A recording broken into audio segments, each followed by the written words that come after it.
Hello friends, मैं आपका दोस्त स्वागत करता हूं साह क्लासेस के इस यूट्यूब चैनल पर।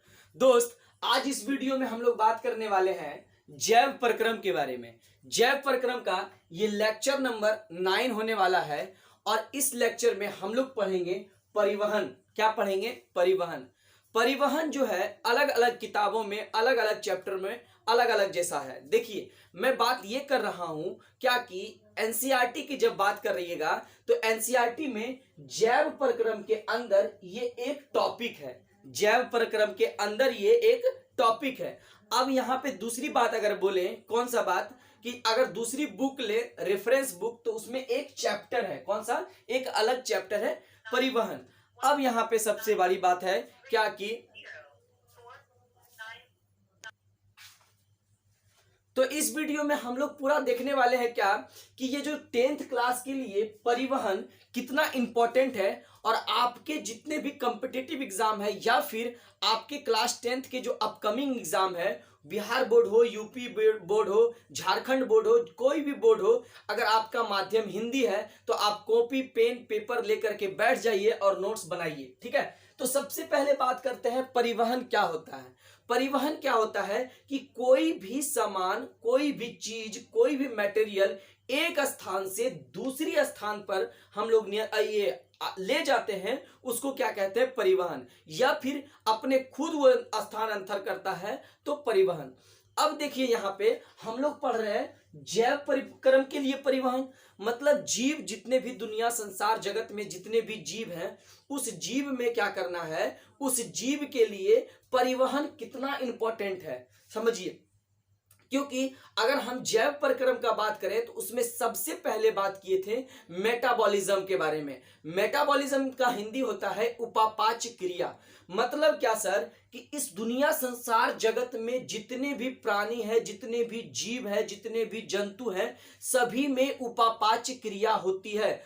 और उपापाच्य क्रिया के लिए क्या होता है सर, एक बार बता दीजिए, उपापाच्य क्रिया क्या होता है? उपापाच्य क्रिया होता है टोटल केमिकल रिएक्शन। जितना भी हम लोग के शरीर में, जितना भी जीव जंतु के शरीर में, जितना भी पादप के शरीर में, जितने भी ऑर्गेनिज्म है इस दुनिया संसार जगत में, सभी में जो केमिकल रिएक्शन हो रहा है उसी को कहते हैं क्या? क्या कहते हैं उसको? उसी को कहते हैं उपापाच्य क्रिया। जो भी रासायनिक अभिक्रिया हो रही है उसी को उपापाच्य क्रिया कहते हैं। तो उपापाच्य क्रिया के लिए, कोई भी रिएक्शन के लिए क्या जरूरी होता है? कोई केमिकल जरूरी है, कोई हार्मोन जरूरी है, या फिर कोई मटेरियल जरूरी है, कोई पानी जरूरी है, तो जल जरूरी है। तो ये सब सभी चीज क्या है, वहां पे जरूरी होता है। तो उस जरूरी के लिए वहां तक, मतलब कहां पे, उस ऑर्गेन तक, उस सेल तक, उस कोशिका तक पहुंचाने के लिए जो मटेरियल जरूरी है, वो मटेरियल एक जगह से उस सेल तक जा रहा है, तो वहां जो अभिक्रिया होगा तो वो मटेरियल का जरूरत पड़ेगा। तो ये मटेरियल यहां से यहां तक पहुंचाना, उसी को परिवहन कहते हैं। समझ में आया?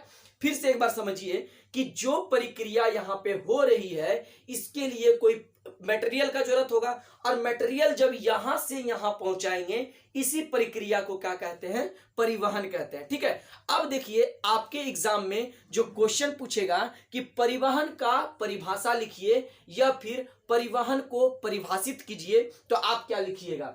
आप लिखिएगा उपयोगी पदार्थों का अनेक मूल, क्या लिखिएगा, सॉरी, उपयोगी पदार्थों का उनके मूल स्रोतों से शरीर के प्रत्येक कोशिकाओं तक पहुंचाने तथा अनुपयोगी या फिर हानिकारक पदार्थों को कोशिकाओं से निकालकर गंतव्य स्थान तक पहुंचाने की क्रिया को परिवहन कहते हैं। क्या कहते हैं? परिवहन कहते हैं। ठीक है, एक बार देख लेते हैं रिकॉर्डिंग हो रहा है कि नहीं।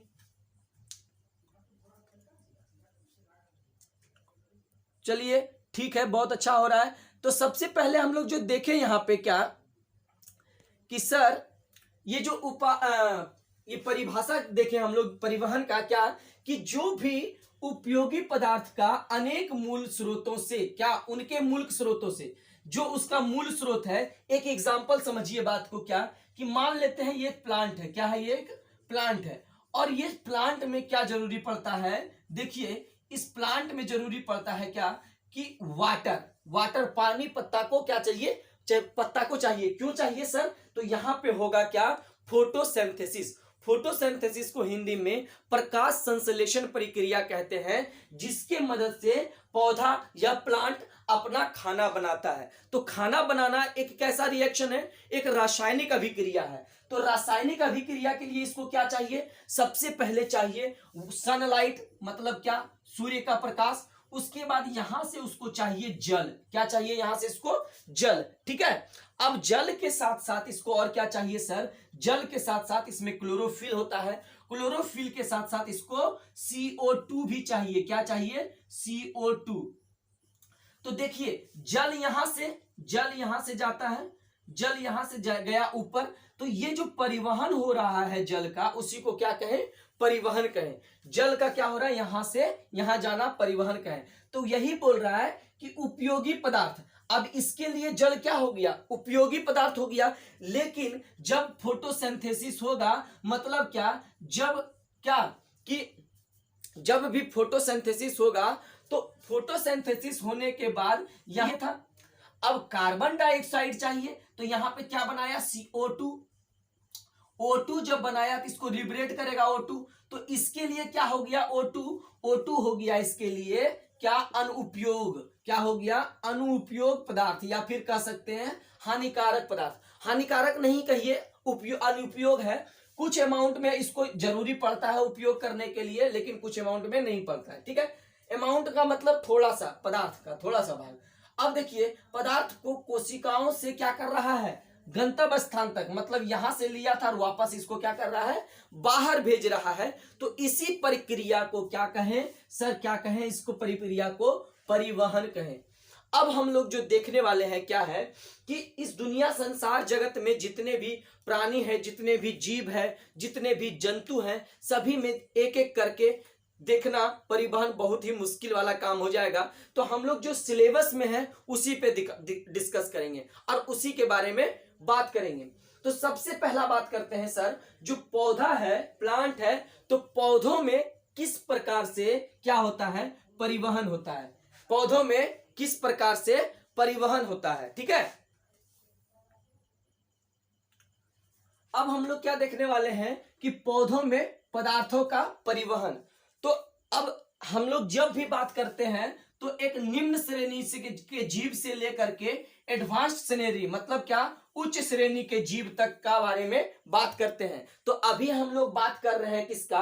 पौधों का, मतलब पौधों में परिवहन। तो निम्न श्रेणी वाले पौधों में किस प्रकार से परिवहन होता है, और जटिल बहुकोशिकीय पौधों में, मतलब हायर कैटेगरी के पौधों में, हायर प्लांट्स में किस प्रकार से क्या होता है? परिवहन होता है। तो चलिए सबसे पहले है क्लाइमाइडोमोनास। क्या है? क्लाइमाइडोमोनास। क्लाइमाइडोमोनास एवं शैवाल में किस प्रकार से होता है? विसरण के द्वारा होता है। किस प्रकार से होता है? विसरण के द्वारा। ठीक है।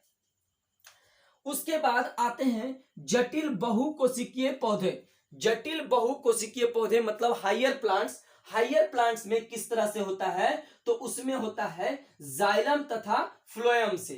जाइलम तथा फ्लोएम से। अब एक बार फिर से समझिए जाइलम और फ्लोएम क्या होता है। देखिए ये एक प्लांट है, ये प्लांट जो है इसको चाहिए जल, इसको पत्ता के लिए चाहिए जल। तो जल कहां से लेगा सर? तो जल लेगा वो अपना रूट से, जड़ से जिसको कहते हैं। तो ये जड़ से जब लेगा कौन क्या चीज? जल। तो देखिए कि तो उसके लिए एक जरूरी पाइप होगा कि सर यहाँ पत्ता तक जाने के लिए एक पाइप का जरूरत होगा। तो ये पाइप का नाम ही हो गया क्या? इसी पाइप को कहते हैं हम लोग जाइलम। क्या कहते हैं इस पाइप को? नाम जाइलम। जाइलम। ठीक है। तो इस पाइप का नाम क्या हो गया? जाइलम। अब जाइलम जो हो गया, अब जाइलम के साथ यहां पे जल पहुंच गया। जाइलम के साथ क्या पहुंच गया? जल। मतलब जाइलम से जल पहुंच गया। तो याद करने का तरीका हम लोग याद कर दिए, जौ से जाइलम और जौ से जल। तो याद हो गया हमको कि सर जाइलम से क्या ले जा रहा है? जल। अब यहां पे हुआ, एक एग्जांपल ही ले रहे हैं। अब यहां पे हुआ प्रकाश संश्लेषण प्रक्रिया। प्रकाश संश्लेषण प्रक्रिया में क्या बना? यहां पे खाना बना, मतलब इसका भोजन बना। और ये भोजन क्या करेगा? ये भोजन जो है, ये सभी भोजन क्या करेगा? पूरा प्लांट के सभी पार्ट को डिस्ट्रीब्यूट करेगा, सभी पार्ट को पहुंचाएगा। और ये जब सभी पार्ट को पहुंचाएगा तो देखिए जाइलम पहले इधर बना दीजिए।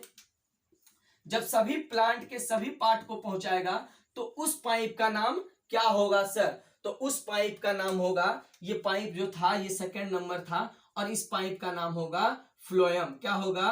फ्लोएम। ठीक है, तो फ्लोएम। ठीक है, तो फ्लोएम में क्या होगा सर? फ्लोएम से खाद्य पदार्थ जो प्लांट में पत्ता में बना वो सभी प्लांट के सभी पार्ट में जाने का काम करेगा या फिर ले जाने का काम करेगा। वो कौन करेगा? फ्लोएम करेगा। ठीक है, अब देखिए यहां से अब समझ में आता है क्या कि आप लोग क्लास 5 में या क्लास 6 में क्रियाकलाप किए होंगे क्या कि जब भी प्लांट के पत्तों को प्लास्टिक से रैप कर दिए होंगे, मतलब ढक दिए होंगे, तो उसमें देखे होंगे कि वाटर का मॉलिक्यूल्स मतलब पानी का जो कण है उस प्लास्टिक में भर जाता है। ठीक है, तो अब देखिए उस प्रोसेस को क्या कहते हैं? वो भी तो एक ट्रांसपिरेशन हो रहा है। वो जल कहां से आ जाएगा? जल तो तुरंत वहां से नहीं आ जाएगा। अब कहां से आएगा? तो जल से आएगा। ये जल जो जल से आया उस प्रोसेस को कहते हैं वाष्प उत्सर्जन। क्या कहते हैं? वाष्प उत्सर्जन। मतलब वाष्प का उत्सर्जन होना। उत्सर्जन का मतलब क्या होता है? बाहर निकलना। क्या होता है? बाहर निकालना।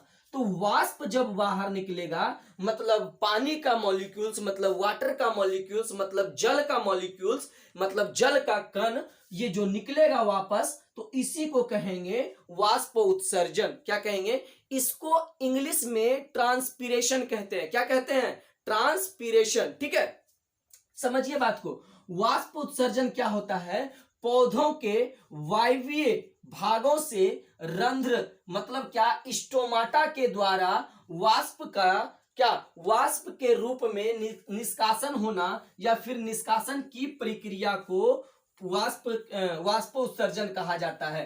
क्या कहा जाता है? इसको वाष्प उत्सर्जन। मतलब फिर से एक बार आप रिपीट करते हैं सेंटेंस को, सुनिए। क्या कि पौधों के वायवीय भागों से रंध्र द्वारा वाष्प के रूप में निष्कासन की क्रिया को वाष्प उत्सर्जन कहते हैं। क्या कहते हैं? वाष्प उत्सर्जन। तो ये किससे होता है? ये होता है रंध्र से। रंध्र को इंग्लिश में स्टोमाटा कहते हैं। क्या कहते हैं? स्टोमाटा। ठीक है, अब देखिए ये जो परिवहन पढ़ रहे हैं हम लोग सर, तो परिवहन में क्या क्या चीज का परिवहन होता है? परिवहन होता है जल का, परिवहन होता है खनिज का, परिवहन होता है लवण का, और परिवहन होता है खाद्य पदार्थ का। इतने सारे चीजों का क्या होता है? परिवहन होता है। क्या होता है? परिवहन होता है। तो इस वीडियो में इतना ही है। अभी हम पढ़ते हैं क्या कि इस वीडियो का मोरल ऑफ द स्टोरी बता दीजिए सर कि इस वीडियो आज का जो लेक्चर रहा वो किस रूप से रहा और कैसे रहा। तो समझिए, सबसे पहले हम लोग पढ़े जैव प्रक्रम। क्या पढ़ रहे हैं? जैव प्रक्रम। जैव प्रक्रम में पढ़ रहे हैं परिवहन। एनसीईआरटी के पॉइंट ऑफ व्यू से ये एक टॉपिक है और अदर बुक के पॉइंट ऑफ व्यू से ये एक चैप्टर है। तो परिवहन का परिभाषा क्या होता है? उपयोगी पदार्थ। फिर से समझिए, परिवहन का परिभाषा क्या होता है कि उपयोगी पदार्थों का उनके मूल स्रोतों से शरीर के प्रत्येक कोशिका तक पहुंचने तथा अनुपयोगी और हानिकारक पदार्थों का कोशिकाओं से निकलकर गंतव्य स्थान तक पहुंचाने की क्रिया को परिवहन कहते हैं। अब हम लोग पढ़ रहे हैं क्या कि पौधों में परिवहन। पौधों में परिवहन जो होता है वो क्लाइमाइडोमोनस मतलब निम्न श्रेणी के पौधों में क्लाइमाइडोमोनस एवं सहवाल में किस तरह से होता है? क्लाइमाइडोमोनस एवं सहवाल में किस तरह से होता है? तो विसरण के द्वारा होता है, और विसरण को इंग्लिश में डिफ्यूजन कहते हैं। ठीक है, जटिल बहुकोशिकीय पौधों में परिवहन जाइलम तथा फ्लोएम से होते हैं। ठीक है, फ्लोएम से होते हैं। उसके बाद हम लोग पढ़े वाष्प उत्सर्जन। वाष्प उत्सर्जन जो होता है वो पौधों के वायवीय भागों से रंध्र द्वारा वाष्प के रूप में क्या होता है? निष्कासन की प्रक्रिया को या क्रिया को वाष्प उत्सर्जन कहते हैं। ठीक है, इस वीडियो में इतना ही है। मिलते हैं नेक्स्ट वीडियो में जैव परिक्रम का परिवहन टॉपिक को लेकर। यहां पे हम लोग अब पढ़ेंगे क्या? जंतुओं में परिवहन। नेक्स्ट लेक्चर में हम लोग बात करेंगे जंतुओं में परिवहन। तब ये लेक्चर या फिर ये टॉपिक या फिर ये चैप्टर क्लियर होगा। ठीक है, तो इस वीडियो में इतना ही है। ये वीडियो आपको कैसा लगा कमेंट सेक्शन में जरूर बताइएगा। और अपने फ्रेंड के साथ ये चैनल को शेयर जरूर कीजिएगा। और अगर आप इस चैनल पे नए हैं तो सब्सक्राइब जरूर कीजिएगा, लाइक कीजिएगा। तब तक के लिए जय हिंद।